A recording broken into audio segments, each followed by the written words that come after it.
Well, hey, howdy everyone. Happy New Year. Welcome to So What, the Marketing Analytics and Insights live show. I'm Katie, joined as always by Chris and John, who I can lift up today. We're never quite in the same configuration, so when you guys are like the two top boxes, it's a little easier than me trying to figure out left from right. Um Happy New Year, guys. Welcome back. We Happy haven't New done this Year. in a while. Oh, so glad the holidays are over. Our chief statistician John is also our chief grumpy pants. Chief Grinch. So we're gonna get right back into it. As expected, we're talking about generative AI. Specifically, we're talking about generative AI in 2024, and we're doing today's episode Ask Me Anything style. So if you have questions, feel free to drop them in the comments, and we'll try to get to as many as we can. We do have a bunch of questions already that we're going to try to get to because that's the topic du jour. Generative AI. What do I need to do? How do I use it? What does it mean for me? So we're going to try to answer some of those questions today. And this, I suspect, guys, will become something we do quite often on this show. So let's just start at the top.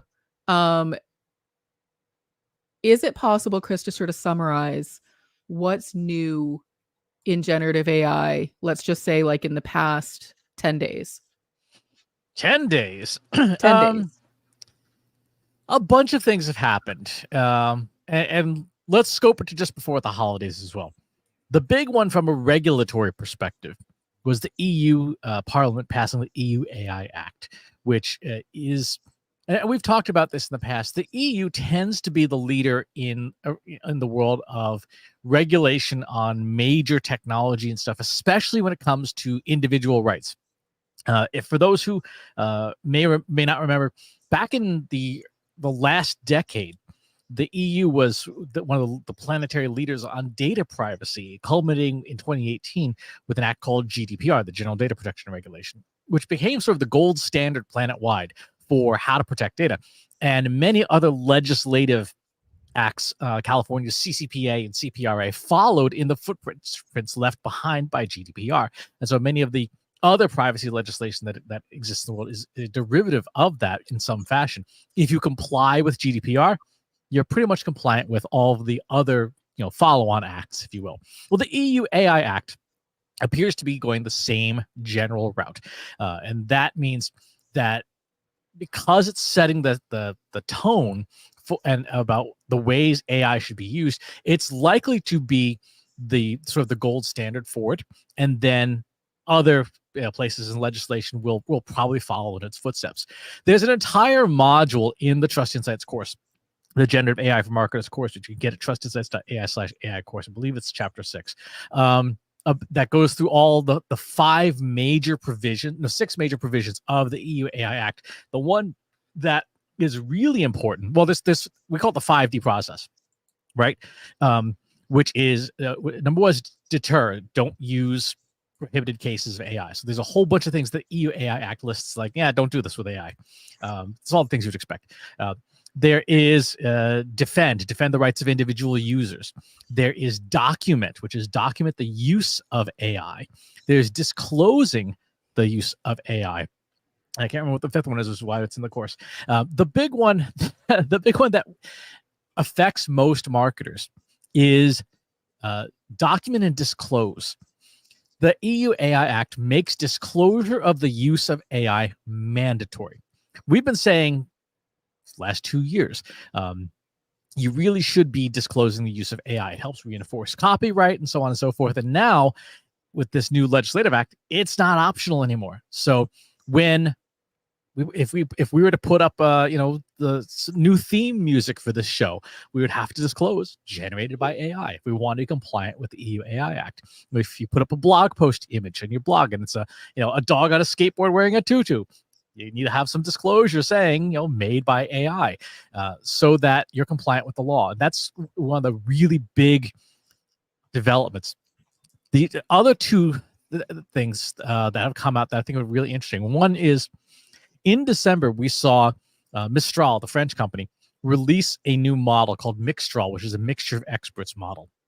And if you think about a tool like Chat GPT and the GPT-4 model. That's like having an expert chef in your kitchen, right? It's like having Gordon Ramsay living in your kitchen, complete with all the swearing.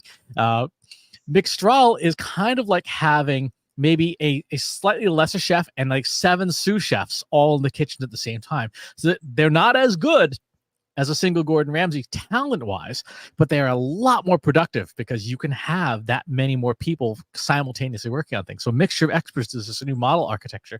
I mean, it's not new, it's from 1991, but the implementation is new, and that is it is proving to be best in class for open models that you can download and run on your laptop.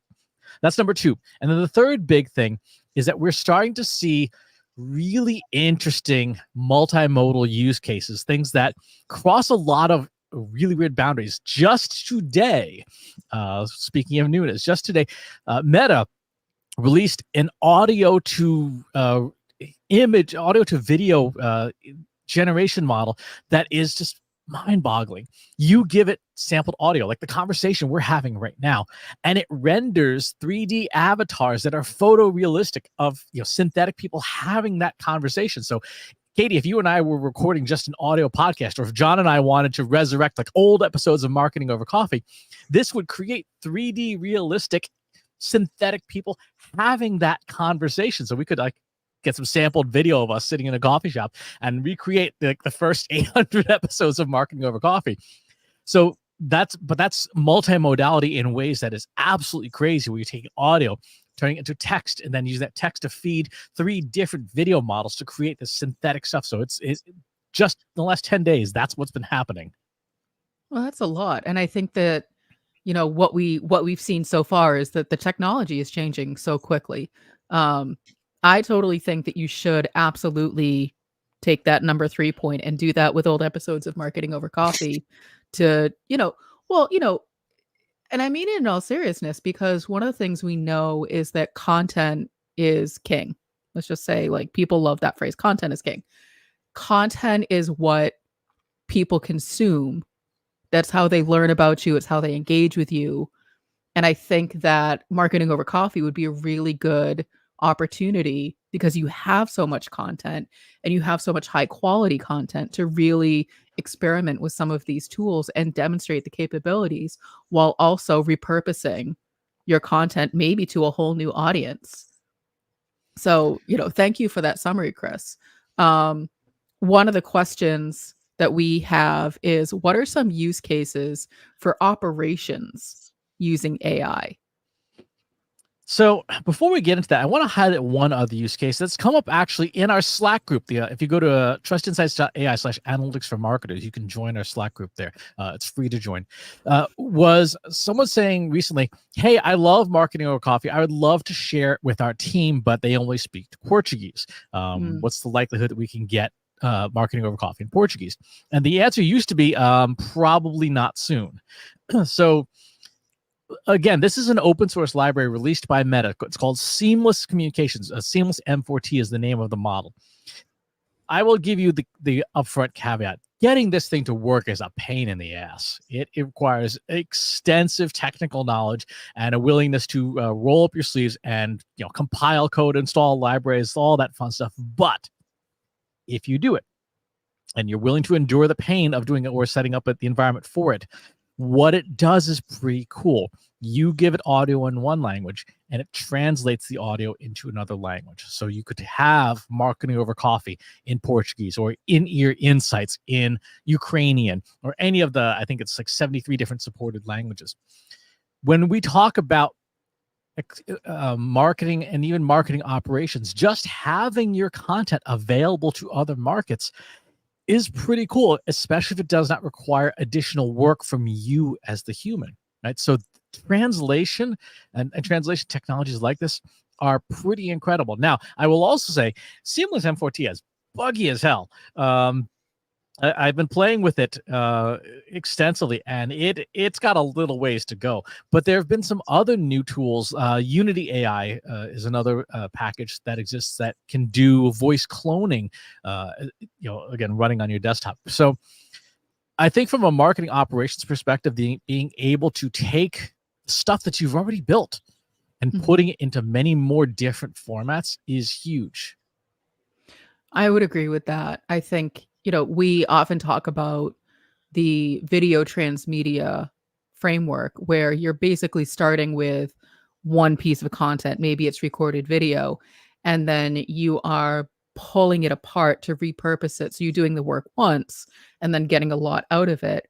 This almost feels like the opposite process where you're starting with something small, like maybe an audio clip, maybe even a blog post, and using generative AI to create a video file, create an audio file, translate it into multiple languages. Because, Lord knows we can't wait for John to finish learning Portuguese.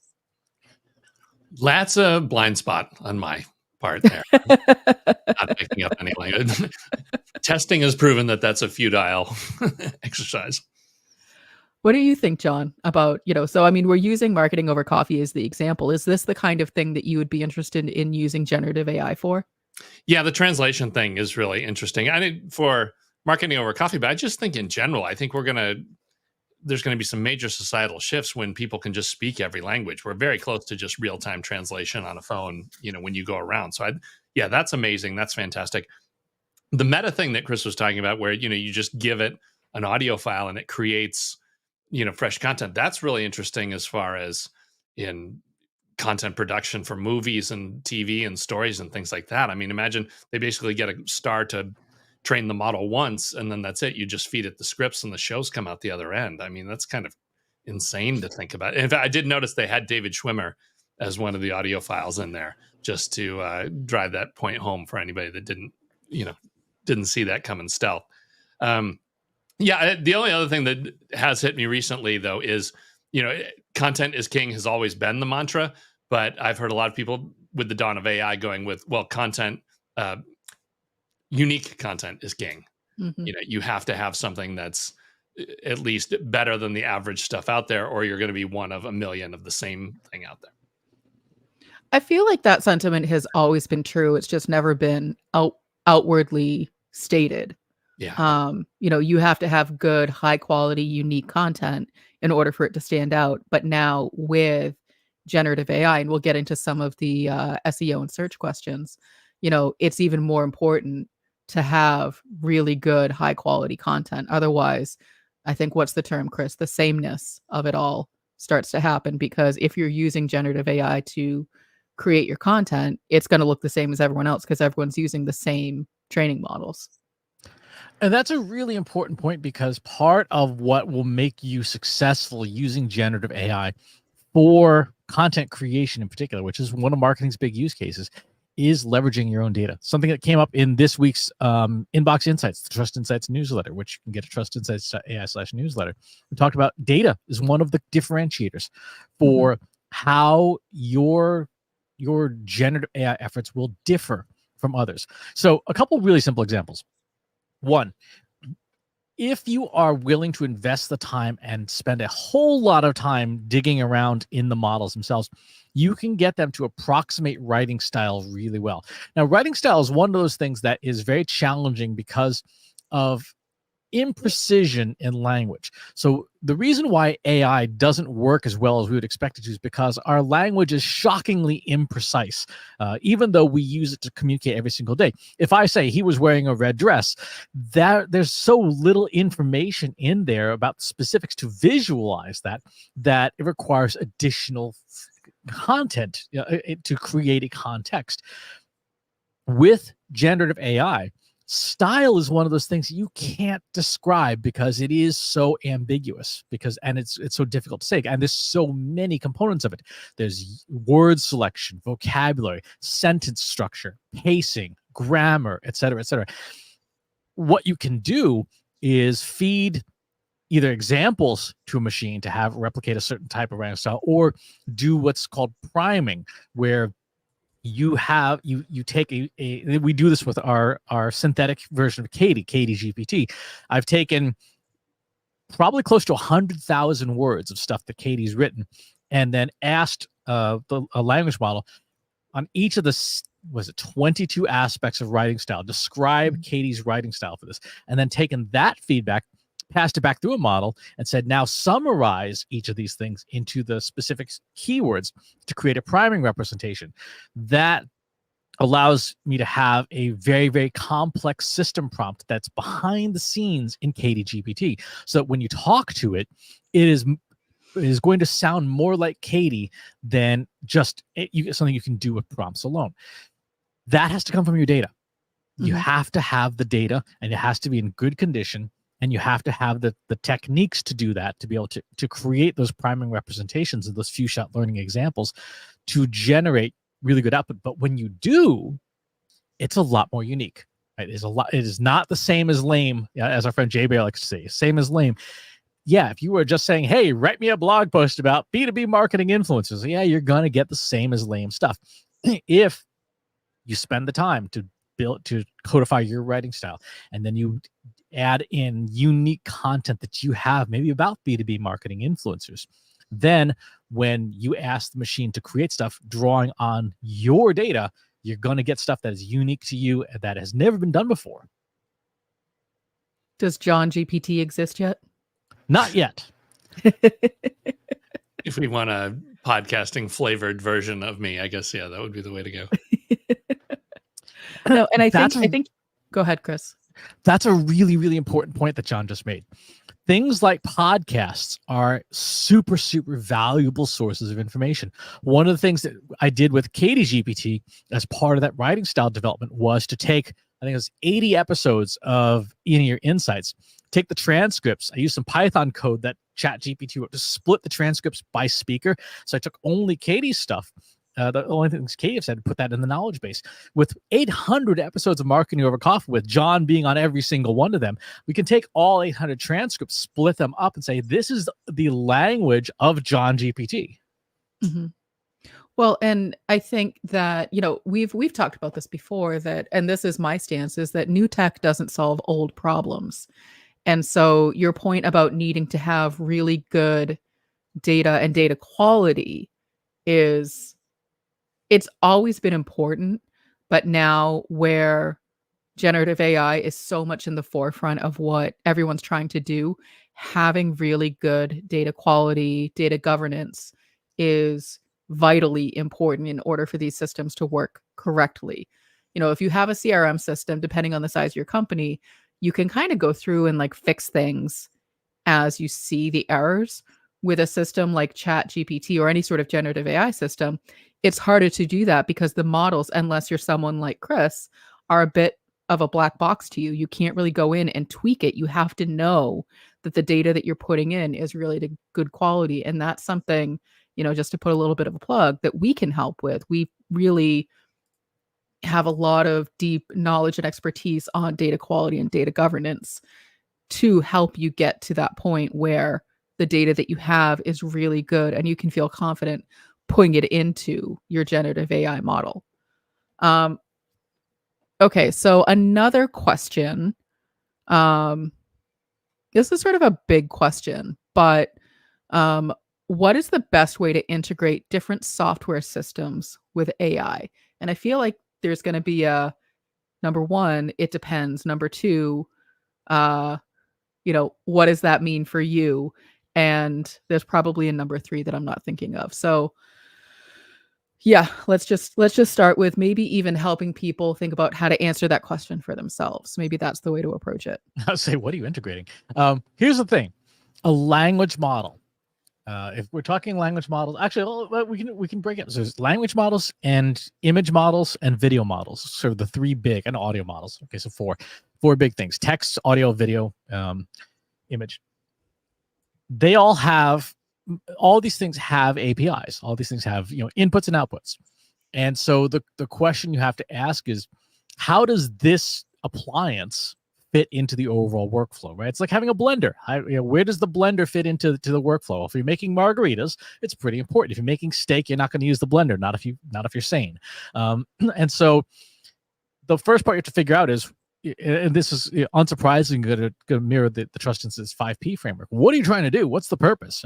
Who's involved? What are the existing processes? And then when you're talking about the integration of generative AI, it is, what platforms will you be connecting, and how will you be connecting them? Again, these things just have APIs. They're like any other piece of software. So if you've used tools like Zapier or If This Then That or whatever, you know kind of how APIs work. It's like connecting Lego blocks together. The language model is going to be used for language purposes in this flow, and then ultimately you have some kind of outcome that you measure by your performance. The one big warning for everyone to remember is that language models are good at language.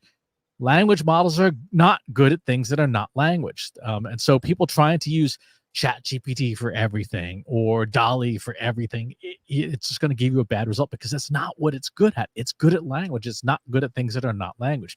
So if you're trying to have it do regression analysis for attribution modeling, as a marketing example, it's not going to do well with that. It can write the code in Python that will do the attribution modeling, but can do the math. And in fact, if you've used ChatGPT's advanced data analysis, that's what it's doing behind the scenes. Is it's just writing code, and then the code is executing and it's looking at the outputs. So my caution there is when you're talking about integrating different systems with AI, what are the language tasks that you're trying to do if you're using language models? And then are you connecting those things together? If you're doing image tasks, are you where does that image fit into your workflow? And you've got to have your people and processes and your purpose documented out before you do the integrations. You talked about how the advanced models are doing it. They're writing the code. This is shout out to Andy Crestodina. One of the things that he showed when I saw him speaking at Content Marketing World was you can ask these systems like generative AI to show your work or show me the code that you've written. And it's like, okay, here's the code I've written.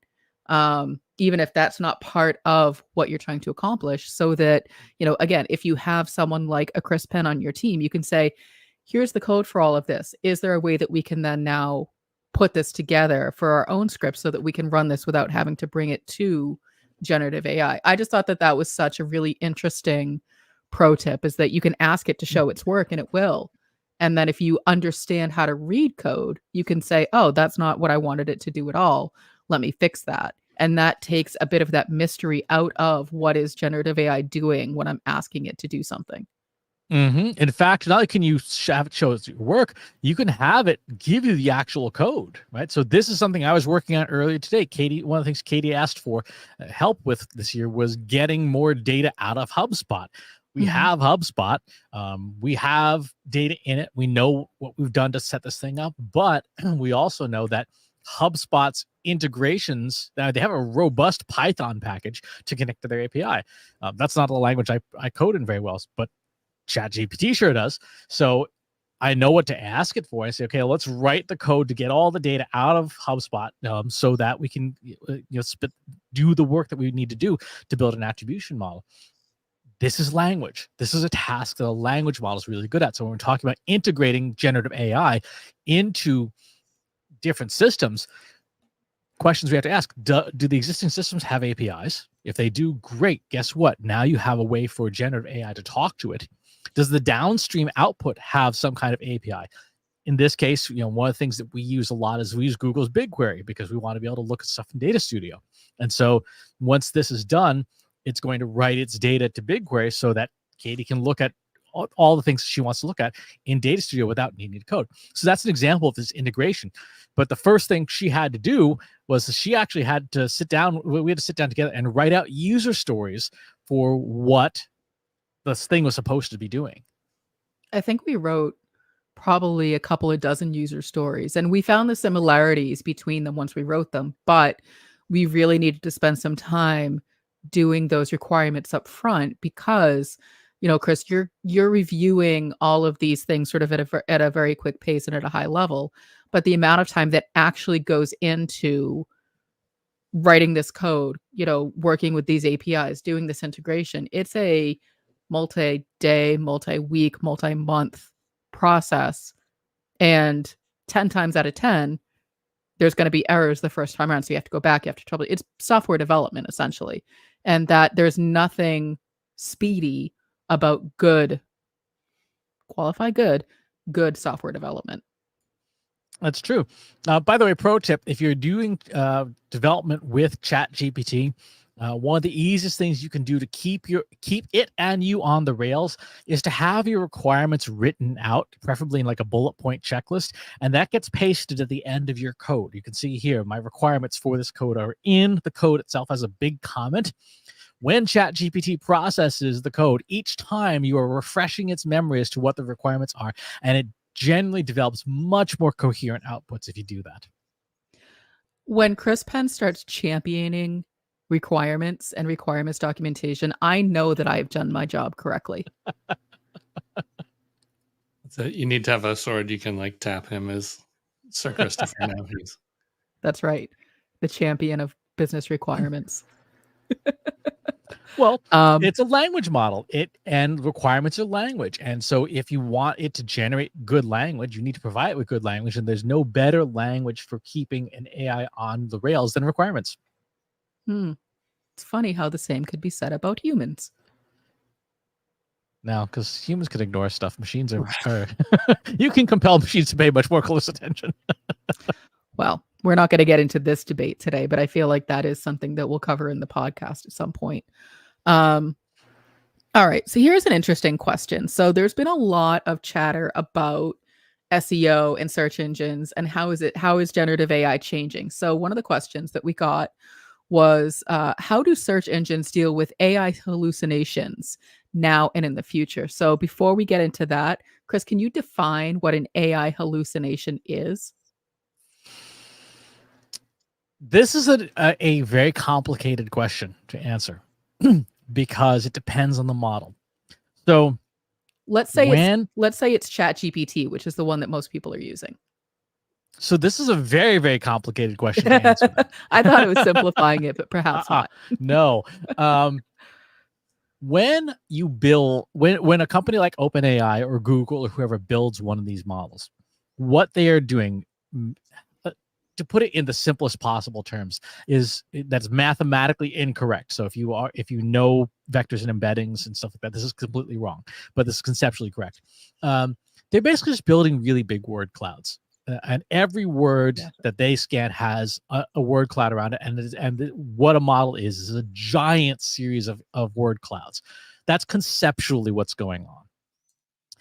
When you prompt a foundation model, which is the basic raw model compiled from trillions of pages of text, it is essentially looking at how the different word clouds intersect and overlap. And what it produces is the statistically most relevant representation of the words that belong together, right? Words and phrases and stuff. The Transformers architecture is just looking at contextually which words belong next to each other. So it can assemble these. It's actually assembling tokens, but that's another topic for another time. A pure foundation model generates what are called hallucinations, which are statistically relevant but factually incorrect associations. Foundation models generate hallucinations 100% of the time. When you look at a raw model, what's coming out of it, it is coming out with just complete hallucinations all the time because it's all mathematics. It's all, this word belongs next to this word because it's seen frequently. When you get to an instruct model, which is like what the first version of ChatGPT was before it was open to the public, called Instruct GPT. This is a model that has been tuned. It's called supervised fine tuning, where a company like OpenAI gives it hundreds of thousands or maybe millions of examples. What is the color of the sky? Blue. Who is the president of the United States in 1996? Bill Clinton, and so on and so forth. And it's just gazillions of these things. And it essentially tells the model, I want you to change the associations between all these words and phrases and sentences to match the inputs and the outputs. It's called supervised fine tuning. At that point, you're starting to reduce hallucination rates because now you're saying, hey, like something like who's president of the United States in 2001? George W. Bush, right? That it's not George H.W. Bush, it's George W. Bush, and so on and so forth. So it's conditioning the word associations to follow these paths. That's at the point where hallucination rates start to go down. Then the third step when you make these models is called reinforcement learning with human feedback. So as people use a tool like ChatGPT, it gets better over time because more and more it takes the inputs it gets from our usage of it. So if I'm writing Python code and I say, hey, check your work, I don't think you did this right, it knows that its previous response wasn't as good. And so it gets tuned and shaped along those lines. When we're talking about hallucinations, it depends on the level of model that we're using. Most people are going to use a service like ChatGPT or Google Bard, and the hallucination rate is reasonably low. It is almost never going to be zero, because what comes out of the foundation model itself is 100% hallucination. Like, these things are hallucination machines by design. And so it's this fine tuning that shapes the results. And awkwardly, the hallucinations are decreasing, but so is the utility, because the more rules you put on these models, the worse their outputs get in terms of quality. They get more sameness, less creativity, the more rules you put on. So, for example, if you talk to ChatGPT about a sensitive topic, right, or a political opinion, whatever, it will oftentimes just say, nope, I can't do that. Or if it does respond, it's very, very bland and boring. And again, that's that reinforcement learning human feedback's been tuning it to say, hey, you should respond in these certain ways, and it's not as creative. Did you get that, John? Remember that kid in junior high school that would just lie all the time to try and make friends? That's what's happening here. It's coming up with an answer that considers most probable and throws it out there, and it doesn't really matter if it's true or not. Mm-hmm. So, well, it's funny, to sort of continue along that thought process, John. I often say to my husband, like, he's all like, he never gives you a straight answer the first time, but he says it with such authority that you can never tell if he's kidding or not. And so he has his whole team believing certain things about him and his life because he says it with such authority that they don't think to question that it's not correct, including, his favorite bands and, who he was in a past life and, what his hobbies are. They're all lies. They're all complete fabrications. But he says it in such a way that you're like, oh, it must be true. And I feel like that's sort of along the lines, in a very, very simplistic way of what you're describing, Chris. Very simplistic. And the challenge with language is language itself is extremely imprecise. So a part of that imprecision is why we we struggle sometimes with getting language models to do what we want. So I'll give you an example. Let's take the sentence. A friend of mine sent this to me the other day. I laughed hilariously. Let's take the sentence, I never said we should kill him, right? Based on that sentence, that's just text. But where you put the emphasis as a human changes the meaning. If I say, I never said we should kill him, I'm saying it's not my fault, right? If I said, I never said we should kill him, I said, you killed the wrong person. If I say, I never said we should kill him, I thought we were going to hire a hitman. That same string of text changes its meaning based on our spoken emphasis, which is not reflected in just the words themselves. And so we have this ambiguity. And so when we talk about hallucination, a good part of hallucination is because we're dealing with ambiguity in language. Language is inherently imprecise. That's one of the reasons why a tool like ChatGPT does so well with coding, because Python and other languages are precise language. It either runs or it doesn't run. And there's not a lot of ambiguity in the actual word assembly of the tokens. Whereas writing a blog post, there's a million different ways to talk about B2B marketing influencers. And if we don't provide a lot of specificity in our prompting, we're going to get ambiguous and or sometimes hallucinatory outputs. That's a killer example. I love that because it plays totally differently with every reading.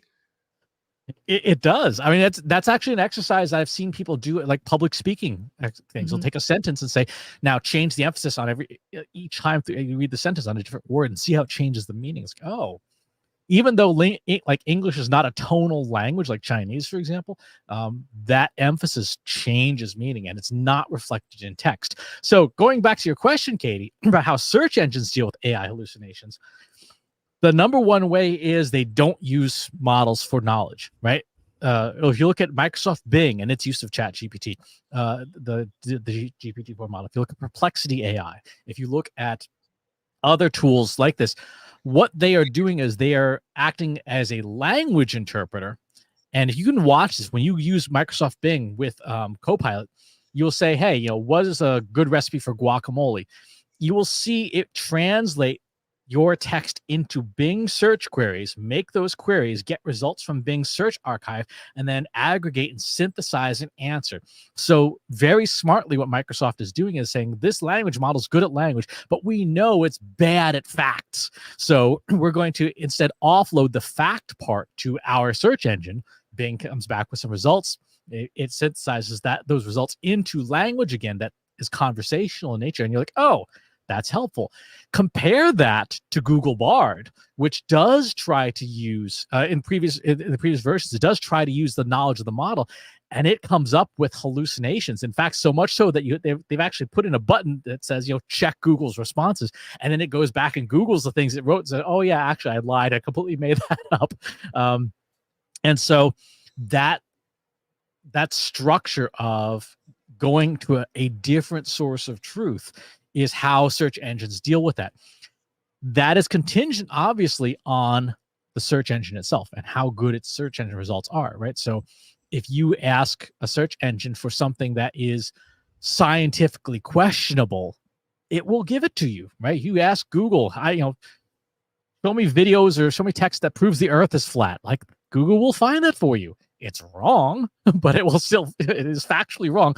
But there's a lot of content on the internet about that, and Google will surface that. And so this is one of the big challenges with AI and with search itself is just because a machine can find it doesn't mean it's true. Mm-hmm.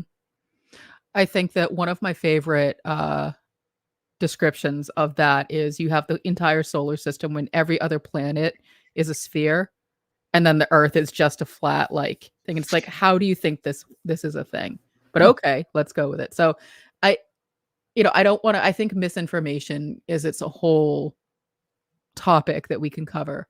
But I think that that's a really important disclaimer, is that there's a lot of misinformation that's going to be spread even more quickly than we were, being able to sort of get our arms around it before.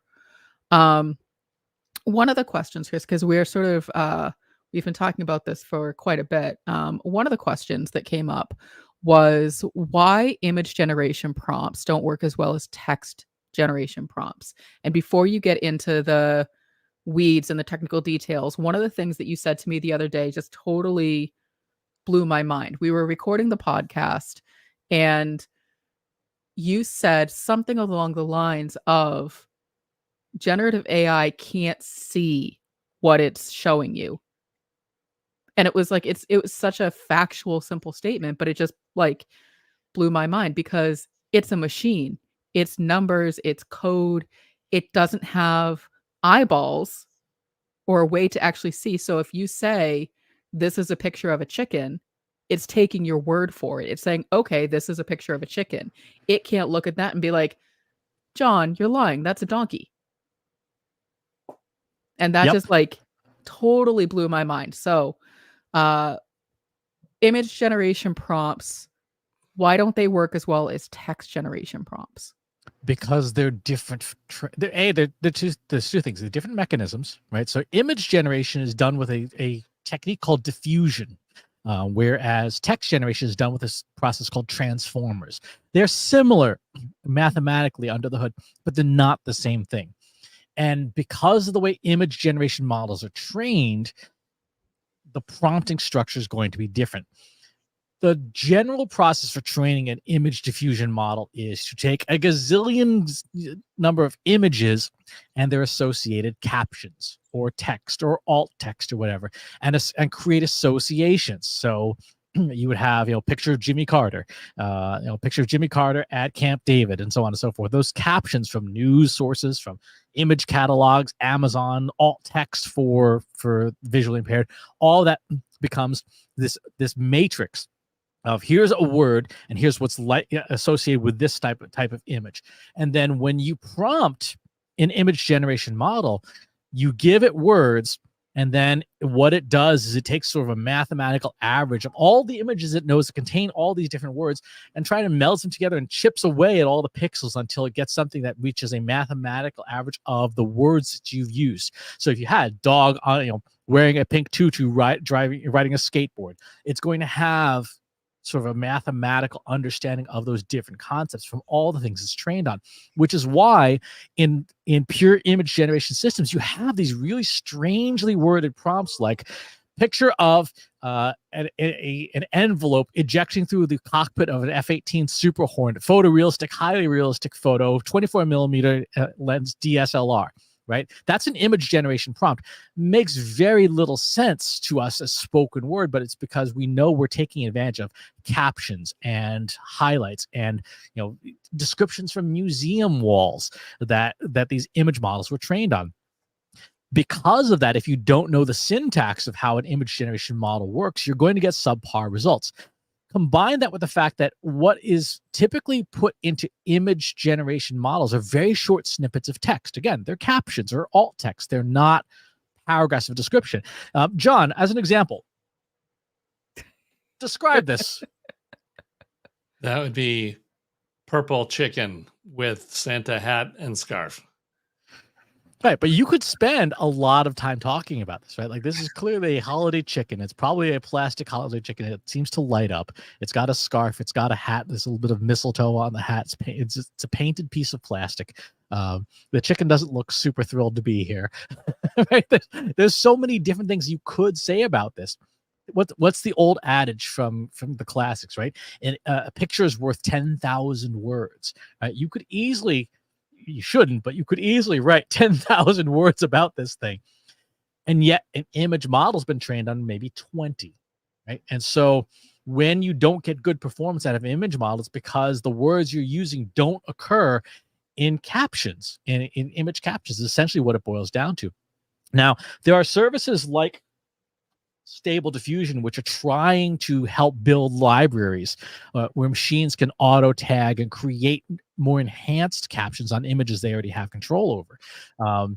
But that's a long, complicated, and expensive process. And so the reason why image generation prompts don't work as well if you're just trying to use natural language is because the models were not trained that way. And the best models that are, in terms of easy use and performance, typically have very large data sets, but they still require a little bit of that tweaking. When you use the DALL-E function inside ChatGPT, what it's doing is very much what Bing is doing. It's taking your words, translating it to a DALL-E compatible prompt, and then pushing that into the system. And that's where our conversation point came from earlier, Katie, which is it's passing a prompt to DALL-E.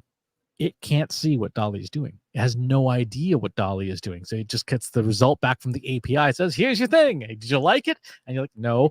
I had this problem with a client. I was doing a picture of 4 people in a car on a road trip, and it kept putting 5 people in the car. And I would keep saying, no, try again. You have 4 people in the car. There's 5 people in this car. Again, that's because of the caption data that was trained on. What I end up doing is saying, make a picture of 3 people on a road trip in a car. Surprise! I got a car with 4 people in it. I'm like, I don't know what is wrong with this training data set, but it's clearly got some problems counting. I feel like creative directors around the world are rejoicing, saying, finally, people understand our pain when our clients say, I don't know, just make something pretty. Or I don't make it blue. Like, what does that mean? What shade of blue? What kind of blue? What is it about it that you want to be blue? And so it's what strikes me, and we've sort of talked about this quite a bunch as well, is that all of the struggles that people are having working with these generative AI systems are the exact same struggles that people have as managers, as communicators, as delegators. The difference here, and Chris, this is where you get excited, is that the machine doesn't talk back and say, I need to take a break and go get an iced coffee. The machine says, okay, what else do you want me to do? Mm-hmm. And it's very agreeable and it's very compliant, but you still have to know what it is that you're asking. And so for someone like me, seeing this just sort of play out, I'm like, Well, now all of the struggles that I've had trying to get people to document requirements, understand why they're important, think about specificity when you're delegating or, giving instruction. Like this is all coming to light. It's all surfacing of like, and this is why. And so now we can take all of these skills that we're learning working with generative AI systems and reapply that back to our teams. I'm like, oh, now I understand. If I'm clear in my instruction when I ask my team members to do something, they'll know what I'm asking and there won't be frustration on both sides to be like, well, you didn't tell me what you wanted. You just said fancy font. I don't know what fancy font means. Yep. And I think that's a really good example. Plus, what just came in the comments as well, with a lot of these systems, we have to think about them, the way they work under the hood. And again, this is something actually going to be covering in an upcoming course in the Trust Insights Academy on advanced prompt engineering. But the way they work is by essentially selecting probabilities, right? Under the hood, they're selecting different probabilities. When you give it a task that is entirely self-contained, like make a one-page opt-in site, the number of probabilities that can be invoked for that are so many that the machine will not be able to complete the job. It's like saying, "Hey, drive from New York to San Diego." Like, just give me three sets of three bullet points on how to drive from New York to San Diego. Like, well, get in your car, start driving until you get there. Right? It's going to be unhelpful. If you say, "Give me turn by turn instructions on how to drive from New York to San Diego," you're going to get a much better result, right? The same is true of language models. It's a system called chain of thought, or well, there's a variety of different ways to describe it. But essentially, these models, when they're choosing probabilities, they need room to do so. They need to choose probabilities, then consider everything they've given you to choose new probabilities, and consider everything they've given you, and so on and so forth. It's recursive. It's the nature of the transformers architecture. And so when you say, instead of give me a one-page opt-in site, say, let's first talk through how would you do this, right? And have it write an outline, and then say, great, now let's talk about step 1, writing the HTML. Step 2, writing the body copy. Step 3, writing the things. And if you follow those steps, it will generate really good results. When I'm doing something like this code that we were working on earlier, I do not say we're going to write code to interface with HubSpot's API, because I will get nothing useful back. What I'll say is, first, outline the steps that you need. Now frame out just the function names and placeholders for the functionality, and it will write that. And then I will say, okay, great. Now let's write function insert to database, write that, and it does it. Okay, now let's write the safe int conversion function. Let's write that. And then you assemble the pieces because you're doing chain of thought, and you end up with very strong, coherent outputs. But you can't do it in one shot. It has to be done in multiple steps. To what you're saying, Katie, very much like working with a really smart intern. You can't say, hey, go make me a website. Like, no. You have to tell the intern step by step and work with the intern step by step to get the output that you want. So as we're wrapping up, because we're just about at time, Chris, do you feel like working with generative AI systems is now going to change the way that you interact with human team members? Yes, it makes me less tolerant of working with human team members, because I have to deal with all of their needs and stuff. And, it's like, I can't do that. And, I'm having a bad day. Like, no, I'm just going to work with the machines, because machines don't have bad days. I can work with them. I can give them exact requirements. I don't have to worry about hurting their feelings. I don't have to worry about, all the frailties of flesh and blood. To me, they are the perfect coworkers. So let me rephrase. Do you think it has changed your approach in terms of giving instruction to a human team member? Oh, absolutely. In fact, we were working with an intern last year, and I found myself in giving directions to the intern, just essentially writing prompts. Like, I wrote prompts for the human intern. Yeah. John, any final thoughts? No, I think that's a great place to wrap it up there. It's great for documentation. I think that's the right approach. And it is, this iterative approach is better. And we just have to deal with the human inconsistencies. That's just part of the mix, but that's okay. there's a lot of questions that we didn't get to, so we'll definitely be doing more of these AMA style live streams over the next few weeks. The other thing I just want to note for those of you who have been watching the show is that Chris is a wealth of knowledge. We haven't yet been able to stump you on the details. And so if you're interested in bringing Chris into your organization or your agency, you can visit us at trustinsights.ai/AI services. And we have a lot of different options for you to be able to work with, the caliber of expertise, Chris, that you have on AI in general, but also more specifically on generative AI and the more deeply technical. We're focusing this year a lot on education. So of course we have our new generative AI course that launched at the end of last year. You can get that at trustinsights.ai/AI course if you want something that's more self-paced. But if you're looking to bring in that expertise in-house and have someone really talk to your team about generative AI, then I think that, bringing Chris in is a really good option. I think that's a great place to end. And if you folks have other questions that you have about this stuff, by all means, let us know, because we're always trying to convert the knowledge into useful practices, right? Because the technology is really cool, and I really could spend all day talking about it. But at the end of the day, it has to convert into something useful. So that's going to do it for this week. We will talk to you all next time. Thanks for watching today. Be sure to subscribe to our show wherever you're watching it. For more resources and to learn more, check out the Trust Insights podcast at trustinsights.ai/TI podcast and a weekly email newsletter at trustinsights.ai/newsletter. Got questions about what you saw in today's episode? Join our free Analytics for Marketers Slack group at trustinsights.ai/analytics for marketers. See you next time.